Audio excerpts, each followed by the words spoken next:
Rekaman penghancuran kendaraan lapis baja angkatan bersenjata Ukraina oleh awak pesawat militer ke arah Donetsk Selatan ramai dibicarakan warganet sejak diunggah di akun Telegram resmi Kemenhan Rusia @MODerasia pada Kamis 8 Juni 2023. Awak helikopter setelah mendeteksi gerak maju kendaraan lapis baja musuh langsung menyerang dengan menggunakan peluru kendali berpresisi tinggi.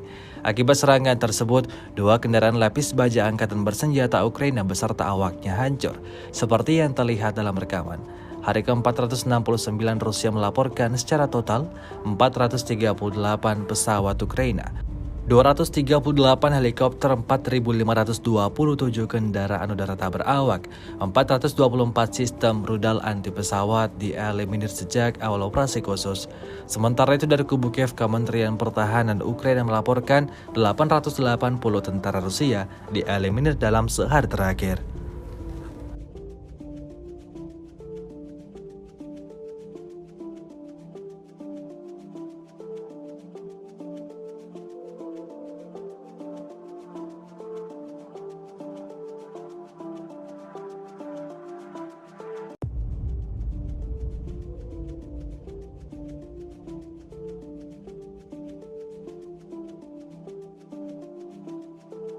Terima kasih sudah nonton.